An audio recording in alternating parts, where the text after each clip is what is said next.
Video इस बारे में नहीं है कि सिविल इंजीनियरिंग आपको करना चाहिए या नहीं करना चाहिए और क्या civil engineer as a career option अच्छा है भी या नहीं। इस वीडियो में मैं आप सबसे ये बात करूंगी कि सिविल इंजीनियरिंग मेरे लिए क्यों वर्कआउट नहीं किया और किस तरीके से मैं सिविल इंजीनियरिंग को स्विच करके मैनेजमेंट रोल में। किसी ने कह दिया इंजीनियरिंग में करियर है, इसलिए मैंने 10th के बाद साइंस लिया।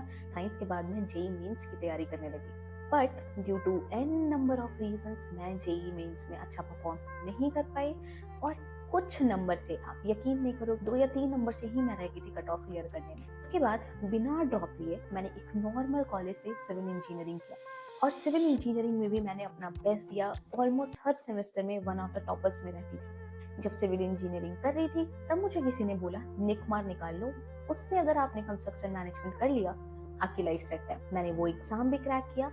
मैं अपनी 4th ईयर में थी तब मैंने वो एग्जाम क्रैक किया था। उसके साथ साथ 3 लाख पर एनम का मेरा प्लेसमेंट भी लग गया था और ट्रस्ट में मैं बहुत ज़्यादा खुश थी, क्योंकि जब आप एक एवरेज कॉलेज से पढ़ाई करते हो तो वहाँ पे सबसे बड़ा चैलेंज आपका ये होता है कि क्या आपकी प्लेसमेंट होगी या नहीं होगी। सो गाइस, क्योंकि मेरे पास ऑफर लेटर था, मेरे पास जॉब अपॉर्चुनिटी थी, मैंने सोचा निकमार तो मैं अगले साल भी निकाल सकती हूँ, 1-2 साल का पहले मैं एक्सपीरियंस ले लेती हूँ, उसके बाद मैं निकमार करूंगी। सो ओवरऑल द जर्नी आपको एक चीज तो समझ में आई होगी कि कभी भी मुझे मेरे करियर को लेकर के गाइड करने वाला कोई था ही नहीं।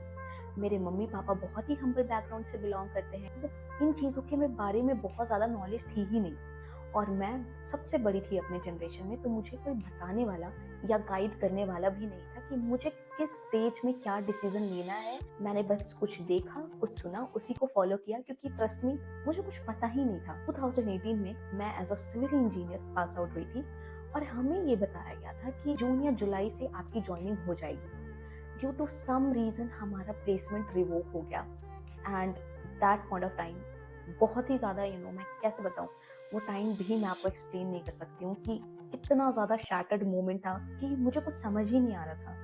मैं अब आगे क्या करूँ, मैं कहाँ पे जाकर के इंटरव्यू दूँ, कौन सी कंपनी में अप्लाई करूँ। वहाँ पे भी मुझे पता चलता था कुछ इंटरव्यूज़ वगैरह हो रहे हैं, मैं उन इंटरव्यूज़ में जाती थी, बट ऑलमोस्ट हर टाइम मैं रिजेक्ट होती थी ये बोल करके कि आप तो फ्रेशर हो। पर तो ऐसा होता था कि मैं इंटरव्यू देने गई हूँ बट स्टिल मेरा इंटरव्यू ही नहीं हुआ, क्योंकि मैं फ्रेशर थी, मेरे सीवी में कोई भी एक्सपीरियंस नहीं है, तो कोई मुझे इंटरव्यू लेने तक को तैयार नहीं था।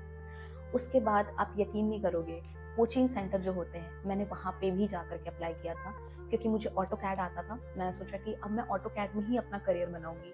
आर्किटेक्ट वाले कंपनी में कुछ भी ऐसा नहीं था जो मैंने छोड़ा था। एक बार तो मैंने बीपीओ का भी इंटरव्यू दे दिया था, बीपीओ में मैं इवन सिलेक्ट भी हो गई थी। बट जिस दिन हमें जाना था ज्वाइन करने के लिए, एक चीज मेरे दिमाग में आई कि क्या मैंने सिविल इंजीनियरिंग 4 साल की मेहनत, इतने फॉर्मूला, इतना बेंडिंग मोमेंट डायग्राम और पता नहीं क्या क्या डायग्राम, शेयर फोर्स डायग्राम, ये सारा कुछ सीखा है, अपन से इतनी अच्छी एजुकेशन मिली है, इस चीज के लिए तो नहीं मिली है। एंड मैंने उस ऑप्शन को वहीं पे ड्रॉप किया। मैं फिर से बहुत ज़्यादा ट्राई की कि मुझे कहीं भी कुछ मिल जाए। इसी बीच मुझे डिजिटल मार्केटिंग में एक अपॉर्चुनिटी मिली, उस फर्म ने मुझे हायर किया। मैंने ये सोच करके ज्वाइन किया कि चलो कुछ नया तो सीखूंगी मैं यहाँ पे, इस वजह से मैंने उसको ज्वाइन कर लिया था। ज्वाइन करने के बाद भी मैं इधर उधर ढूंढती रही, 2 से 3 महीने के अंदर मुझे सिविल इंजीनियरिंग में जॉब भी मिल गई थी एंड उसी टाइम मैंने उस कंपनी को ज्वाइन कर लिया। जिस चीज के लिए मैं पिछले 6-7 महीने से भाग रही थी, फाइनली वो चीज मेरे पास थी। मैंने जॉब ज्वाइन कर ली और जो चीज़ मुझे चाहिए था मैंने सब कुछ सीखा, सब कुछ पढ़ा। Over the period of time 1-1.5 साल के बाद मुझे ऐसा लगने लगा था this is not something where I want to be. और कई बार आपको भी ऐसा लगा होगा, बहुत सारे लोगों को ऐसा लगता है। कभी कभी तो किसी के 10-15 साल के एक्सपीरियंस के बाद उनको लगता है कि दिस इज नॉट फॉर मी, मैं ये नहीं करना चाहता। और वही चीज़ मेरे भी दिमाग में आई, this is not for me. नहीं है कि मैंने ट्राई नहीं किया, मैंने गेट एग्जाम भी ट्राई किया, एसएससी भी ट्राई किया, आईएएस एग्जाम भी ट्राई किया, जितने भी ऑप्शंस होते हैं मैंने सब कुछ ट्राई किया। बट मैं आपको बताऊं, मेरा कोई मोटिवेशन ही नहीं था उसको निकालने का। अपने आप को 3-4 साल बाद वो काम करते हुए अपने आप को देख ही नहीं पा रही थी। मुझे बस सब तरफ से लोग कह रहे थे गवर्नमेंट जॉब की तैयारी करो, बट अंदर से मेरा खुद का मन नहीं होता था कि मैं उस चीज की तैयारी करूं। मैं ये नहीं कह रही हूँ कि ये गलत है, मैं ये कह रही हूँ कि ये शायद वो चीज है जो मेरे लिए नहीं बनी थी। देन फाइनली मैंने डिसाइड किया जो मैं करना चाहती हूँ मैं वही करूंगी। मैंने आपको डिजिटल मार्केटिंग की बात बताई थी ना, जो कि मैंने 2 या 3 महीने किए थे। उसमें एक्चुअली मेरा इतना ज़्यादा इंटरेस्ट बन गया उस चीज़ को जानने में, या फिर जो भी चीज़ें मैंने वहाँ सीखी थी, किस तरीके से आपको एनालाइज़ करना है, मार्केट को समझना है, वो एक्चुअली मुझे बहुत इंटरेस्टिंग लगा। उसके बाद बहुत सारा रिसर्च करने के बाद एमबीए के बारे में पता किया। एमबीए क्या है, कौन-कौन से एग्ज़ाम्स होते हैं, इसके बाद आपकी जॉब रोल क्या होती है, किन-किन चीज़ों के बारे में आपको पढ़ने को मिलता है, सीखने को मिलता है। एंड ट्रस्ट मी, जैसे ही मैंने इसके बारे में रिसर्च किया, मैं बहुत ज़्यादा फैसिनेटेड हो गई, मैं बहुत ज़्यादा एक्साइटेड हो गई कि yes, this is something where I want to go. और इसमें जो चीज़ें मैं पहले इमेजिन नहीं कर पा रही थी कि मैं आज से 4-5 साल बाद कहाँ रहूँगी। मैंने एग्ज़ाम दिया, मैंने 2 बार एग्ज़ाम दिया। फर्स्ट टाइम पे मैं बहुत ही गंदा फेल हुई थी, 68 परसेंटाइल था। सेकंड अटेम्प्ट में 97.48 परसेंटाइल आया। 14 आईएम्स क्रैक किए मैंने। फाइनली मैं आईएम मुंबई गई।